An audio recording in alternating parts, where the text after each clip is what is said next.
Hello, everyone, and welcome to Wisconsin.golf. Rob Hernandez here, along with Scott Kennedy for our Wisconsin.golf conversation. Scott, of course, if you listen to our Talking.golf podcast, is the golf management program director at Southwest Wisconsin Technical College in Fenimore. Also coaches the teams in the NJCAA. Scott, first of all, welcome to Wisconsin.golf, and thank you for being a great partner with our Talking.golf podcast. Well, thanks for having me, Rob. It's always a pleasure to visit with you. Well, and we wanted to get you on because we're kind of getting to the end of a year that has seen golf explode like I don't think either of us thought it would back in April. When the pandemic was in full force early on and golf was on that 1 month hiatus, a lot of us were concerned about what the future would look like. The future's turned out pretty good for golf. As we look back on it, I don't think we could ask for more out of 2020 as it relates to golf. Yeah, there is, I guess, one silver lining out of all this. Golf did go up big time, big time. And and so in relation to the golf management program at Southwest Tech, I mean, you're offering an opportunity for kids to get in here on the ground floor. It is hard for you and I to sit here and look into our crystal ball and see where this is going, but you've seen the ebbs and flows of the golf business before. Does this have the makings for a long, happy situation for the golf business? And if so, what does that mean for programs like yours? Well, we see golf still expanding. Everybody we talk to is still thinking, people are starting to play, keep playing. It gives them great opportunities to get out, and whether there's a vaccine or not, golf can still strive. As far as young people, they're in the perfect situation getting into the golf business. We see a lot of our head professionals, our head superintendents are reaching that golden age of thinking about retirement, and there's not a lot of backfill behind them. So getting into the golf industry right now is absolutely perfect timing. And tell us a little bit about the program at Southwest Tech. It's a 2-year college, which means in theory, once they go through your 2-year program, they are free to go out into the golf world and find that job? Absolutely. We have a 2-year program. We concentrate on both the inside operations, the golf operations, head pro, general manager type of a situation, or into the maintenance side. So you can become a golf course superintendent, irrigation tech, spray tech, all of those areas as well. And as far as placement, our grads since 1999 have had 100% placement. That's incredible. It is an incredible number. Now, not all of them choose to do that. Some will go on and partner with some of our 4-year institutions, Iowa State, Stout, Michigan State, and continue on and get their 4 years degrees, which is absolutely fantastic. Because as I always say, the truly educated never graduate. So that's right. We always wish them the best, and they take their credits and move on, so they're not wasting any credits. In fact, if you have a person looking to do the economical thing, you can get 2 degrees for less than the price of 1. Wow. Because the fees at Southwest Tech are substantially less than the 4-year universities, but you'll take 64 of those 67 credits with you. So you can get the 2-year associate's degree, enter as a junior, finish your bachelor's degree, and you'll still save money. That's incredible. Now, as we play the alphabet soup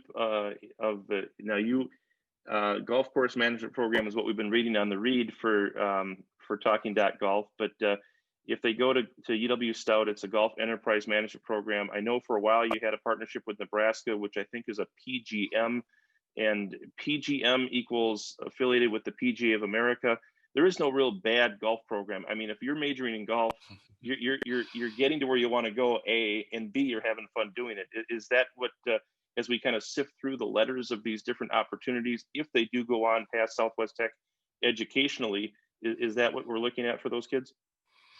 Yeah, I mean, if you went to Iowa State or Minnesota or Michigan State, you'd be looking at your GCSAA, so the Golf Course Superintendents Association, because those are all the turf management programs. And then obviously the PGM, the Professional Golf Management, is part of the PGA of America's professional golf accreditation.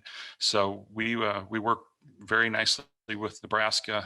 They again take our credits, but when you leave their program as a 5-year program, so it's 2 with us, 3 in Lincoln, you will come out as a Class A PGA member. Wow, that's pretty cool. However, as we talked about before we started the podcast here,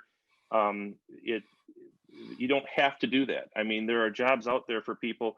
I had a daughter that went through the program at Stout. She's working in the golf business up in Minnesota at the Minnesota Golf Association.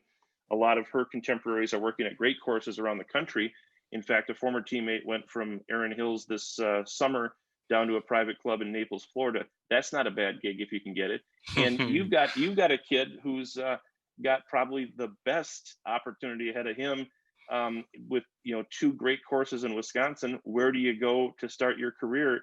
And you're talking Whistling Straits and Milwaukee Country Club. That young man is in the catbird seat, in my opinion. We joked with him the other day. It's like dating 2 supermodels. One's a blonde, one's a brunette, right? So yep. He can't go wrong. Right. But he's very fortunate to have those opportunities. And the beautiful thing about it is we get those opportunities not because we're special, but we do get a lot of those opportunities because people have found our grads to be very successful, and we get a lot of people calling us. I mean, I get Oakland Hills, I've got Chicago Golf Club, I get, in fact, the superintendent at Chicago Golf Club is one of our grads. So wow.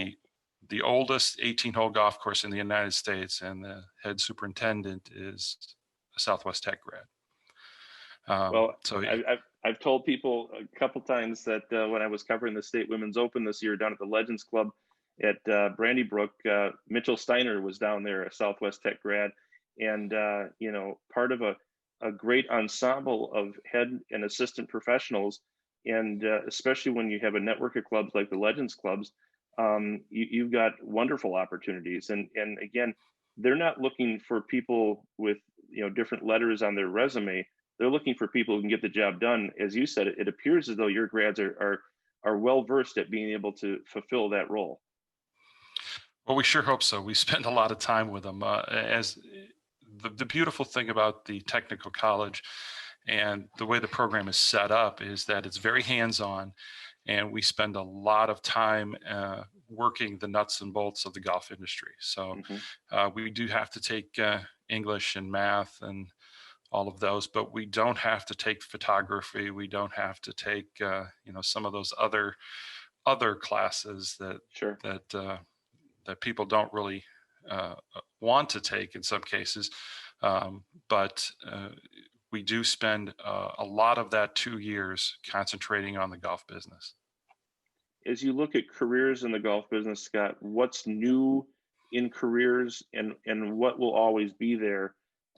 You always need a head professional. You always need a superintendent. I think those are probably what the baseline of any good golf operation, but we're seeing more and more in terms of marketing. We're also seeing in the, some of the, retirement destinations around the country, you need to have kind of a knowledge of both the golf business, sometimes real estate, sometimes, extensive retail. Because if you're keeping people within the gates of a golf community, that your pro shop might be the area they shop for all their golf goods. But is there anything new in terms of golf careers that you're seeing that you kind of have had to adjust the program to?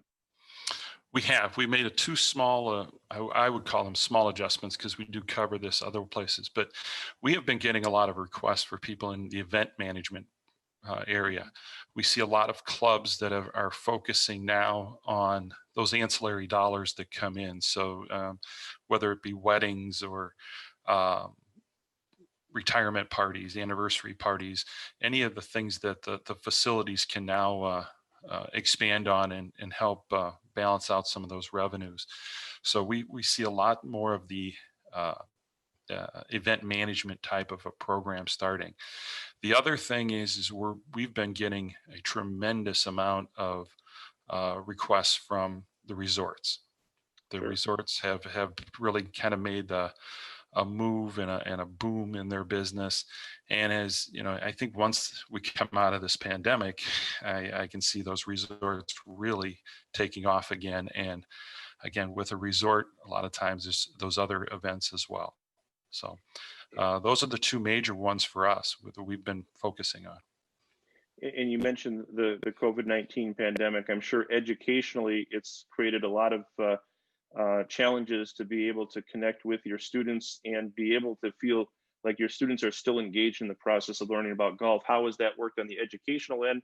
And then, as we mentioned, you do coach the Chargers in the NJCAA. I'm guessing that perhaps, like a lot of college golf, you've been in a bit of a hiatus for a while. Well, we were fortunate. The NJCAA allowed us to play. Awesome. So we did play. We played very well for the most part. We were able to travel. We had to travel independently, so we weren't allowed to take vans, etc. So actually, it was I'll meet you there. It was a very Wow. odd year for us. Not one that I like because I really enjoy those bus trips and those trips in the vans. You get to know your players a little bit, and they get to know each other, and you do a lot of team building when you're making those 6-7 hour bus rides. But we were able to play. It was a good season, and we enjoyed it. You know, and the players were able to compete, and you got to see how they responded a little bit under pressure. But as far as academically, with our lab, we do a lot of hands-on stuff, and the college did allow us to do some labs, particularly outside. Okay. And with the great weather we had this fall, we were able to get a lot done. So as far as academically, it really didn't hurt us much. We did have to do quite a bit of Zoom meetings, but we were still able to get together and still able to perform. So as we look to the future here with both the program at Southwest Tech and golf in general, what is your pitch to those kids, especially high school golfers who are trying to figure out, after watching what's happened here in the last 7 or 8 months, what career can I go into where I'm not going to be sitting idle for a while? It sure seems like golf. I don't want to say, let's knock on wood that it's recession proof, but it certainly checked all the boxes in this pandemic of being able to allow people to at least enjoy a bit of normalcy in an activity that they've loved for a long time. A lot of people have come back to the game. What's the projection in terms of the future, and how do you really kind of go after the high school market to say, hey, come to Southwest Tech and get in on the ground floor? Well, we often say we're the best kept secret in Wisconsin, so we're hoping that breaks. But our proof is in the placement. 100% since 1999. If you want a career in the golf industry, wherever it's at, we have people who've gone into golf sales. We have people who've gone into golf ownership. We have grads who've gone into obviously the management ends, whether it's the turf, the pro shops, the overall general manager positions at facilities. Any place you want to go in the golf business, we can help you get there. Obviously, it's going to be you once you walk out our doors, but it's the training is there, and the opportunities are endless. I've had a student intern at Pine Valley. Wow. So I don't know where I go from there. No. But yeah. And yeah, I mean, that strikes me, and I don't mean to be surprised, Scott, because I know the quality of the program, but you still have to connect an iconic golf course to a small college in Fenimore, Wisconsin. And to me, it's a lot like trying to connect kids that are looking to go Division I from the UP or Northern Wisconsin or some small town anywhere in this great land of ours to that college. To me, it doesn't seem that easy, but word of mouth does travel fast, doesn't it? Rob, they called us. Wow. Wow. The superintendent met one of our grads who was working out east, and they got talking, and they're like, yeah, this is where I came from. And they're like, you're kidding. Well, how do I get a hold of them? And they called us. I mean, we get the same thing at Oakland Hills.